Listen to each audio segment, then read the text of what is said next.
Assalamualaikum warahmatullahi wabarakatuh. Alhamdulillah, segala puji bagi Allah. Berjumpa lagi kita di dalam kelas PDPR Sirah Rasulullah sallallahu alaihi wasallam tahun 3, hari ini Isnin 24 Mei 2021. Okey, baik. Muallim nak kamu buka buku teks Sirah Rasulullah sallallahu alaihi wasallam tahun 3, dan untuk kelas pada hari ini kita masih ulang pada unit yang kedua, Hijrah ke Habsyah, muka surat 27. Kita masih muallim akan ulang lagi sekali lagi di dalam tajuk Hijrah ke Habsyah secara ulang kaji. Minggu lepas kita dah masuk pada tajuk ini. Kita akan ulang lagi di dalam tajuk ini, dan untuk kelas pada hari ini kita akan lebih kepada latihan lah. Baik. Unit 2, Hijrah ke Habsyah, muka surat 27, buku teks. Okey. Setelah melihat penganiayaan pihak Quraisy yang keterlaluan ke atas orang-orang Islam, maka Nabi menganjurkan supaya mereka berhijrah ke Habsyah. Seperti mana yang muallim katakan minggu lepas, bahawa selepas Nabi mendapat wahyu, Nabi menyebarkan dakwah secara sulit, secara terbuka, dan selepas pada secara terbuka itulah mendapat banyak penentangan daripada kafir Quraisy, maka Nabi menganjurkan supaya mereka berhijrah ke Habsyah. Nombor 2, pada masa itu Habsyah berada di bawah pemerintahan seorang raja yang adil yang bernama An-Najasyi, dan Habsyah itu masa ketika itu diperintah oleh seorang raja yang adil yang bernama An-Najasyi. Yang ketiga, hijrah ke Habsyah merupakan hijrah yang pertama bagi umat Islam. Rombongan ini terdiri daripada 10 orang lelaki dan 5 orang perempuan. Antaranya ialah Osman bin Affan dan isterinya Ruqayyah binti Muhammad Rasulullah sallallahu alaihi wasallam, Abu Huzaifah dan isterinya Az-Zubair bin Awwam, Mus'ab bin Umair dan Abdurrahman bin Auf. Ini antara nama-nama sahabat yang mula-mula hijrah ke Habsyah. Yang mana hijrah ke Habsyah ini adalah hijrah yang pertama bagi umat Islam. Yang mana di dalam rombongan yang pertama itu terdiri daripada 10 orang lelaki dan 5 orang perempuan. Sambung.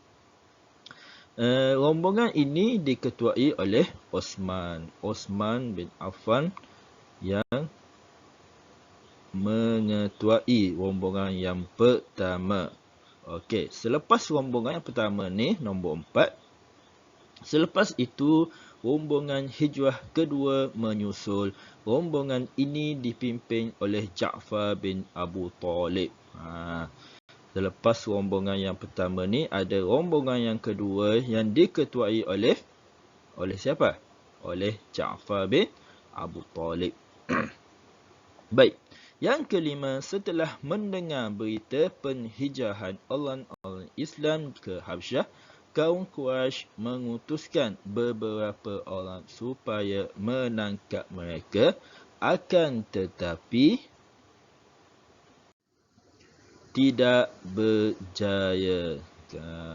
Selepas mendengar ada umat Islam, orang Islam yang berpindah, yang berhijrah ke Habsyah, maka kafir Quraisy ini tidak senang duduk. Mereka ni suruh kejar, beberapa orang suruh kejar mereka ni, tetapi tidak berjaya. Yang keenam, setibanya di Habsyah, orang Islam telah diterima dengan baik oleh Raja Habsyah. Mereka diterima dengan baik oleh Raja Habsyah, malah berjanji akan memberi perlindungan kepada umat Islam selagi mereka berada di Habsyah. Okey. Raja Habsyah ni memberi perlindungan kepada orang-orang Islam. Yang ketujuh, layanan yang baik daripada Raja Najasyi itu menimbulkan kebimbangan di dalam kalangan orang-orang Quraisy.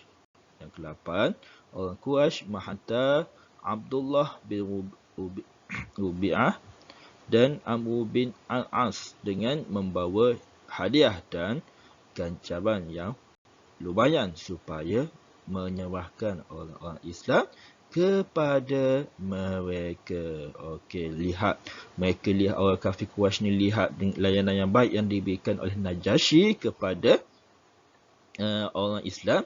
Maka orang kafir Quraisy ni hantar Abdullah bin Rubi'ah dan juga Amr bin As yang belum memeluk Islam, membawa hadiah dan ganjaran yang lumayan kepada Najasyi supaya menyerahkan orang-orang Islam. Apa yang Raja Najasyi buat?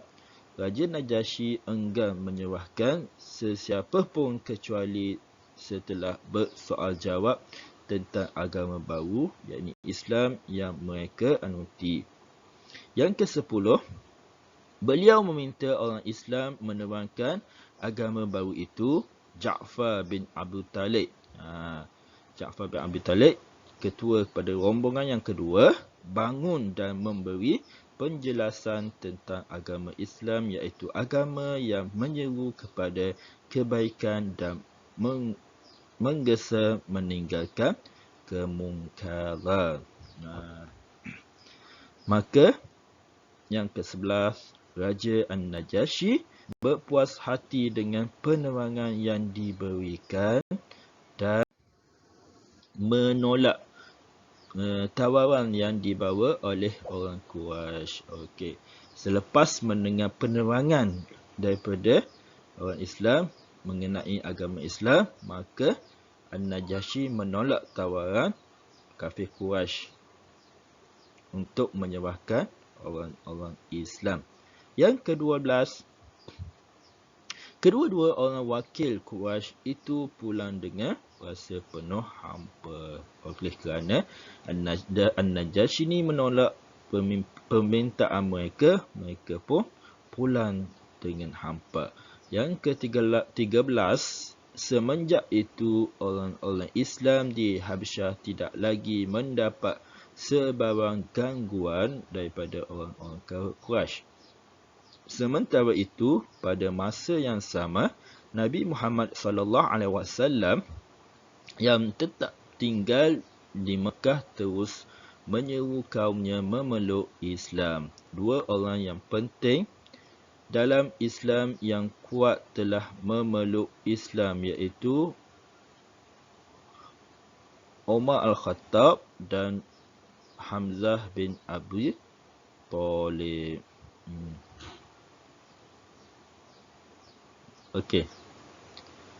Sedikit kesalahan di sini, iaitu dua orang penting dalam orang Quraisy yang kuat, iaitu Umar Al-Khattab dan Hamzah bin Abi Talib. Umar Al-Khattab dan Hamzah Abi Talib ni adalah orang yang penting dalam Quraisy, telah memeluk agama Islam. Okey. Yang ke-14, setelah beberapa bulan berada di Habsyah, mereka kembali semula ke Mekah kerana mendengar khabar angin yang kononnya kaum musyrikin Mekah telah memeluk Islam dan orang Islam akan selamat berada di sana. Okey. Selepas beberapa bulan orang yang berhijrah di Habsyah ini, mereka kembali pulang semula ke Mekah selepas mendengar khabar angin. Ada mengatakan bahawa telah ramai, kononnya kaum musyrikin ni telah memeluk agama Islam. Jadi mereka pun pulang ke sana.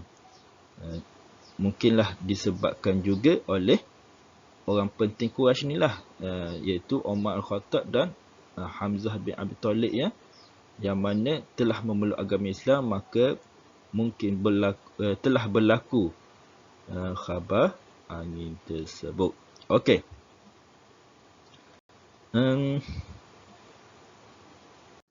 Okey, baik, itu saja muallim ulang secara sepintas lalu. Sepintas lalu apa yang telah kita belajar pada minggu lepas, tajuk. Okey, untuk tugasan pada hari ini, muallim nak kamu ambil buku aktiviti kamu muka surat 21 di dalam tajuk yang kedua, layanan Raja Habsyah. Tajuk yang kedua, layanan Raja Habsyah. Latihan 1, pilih dan bulatkan jawapan yang betul. 1. Peristiwa hijrah ke Habsyah merupakan hijrah kali yang keberapa bagi umat Islam. Okey. Dia tanya, hijrah ke Habsyah ni merupakan hijrah kali keberapa? Kamu boleh jawab di dalam buku kamu, buku aktiviti muka surat 21. Okey. 1, 2, 3, 4, 5, 6. Okey, untuk latihan 1 ada 6 soalan. Kemudian untuk latihan 2, isikan tempat kosong dengan jawapan yang betul. Okey, tempat kosong. An-Najashi atau Al-Habsyah merupakan Raja Habsyah yang adil. Siapa? An-Najashi ke Al-Habsyah? Al-Habsyah. Al-Habsyi merupakan Raja Habsyah yang adil. Siapa? Isi, tulis siapa merupakan Raja Habsyah yang adil. 1, 2, 3, 4, 5 soalan. 6, 7, 8. Okey. Ada 8 soalan. Mana-mana? Okey, itu latihan 1 dan latihan 2, tajuk 2, layanan Raja Habsyah. Mana-mana yang masih tak faham, boleh bersama-sama dengan muallim di dalam kelas Google Meet jam 9.30 hingga 10 pagi hari ini. Okey, itu dulu untuk kelas kita pada hari ini. Assalamualaikum warahmatullahi wabarakatuh.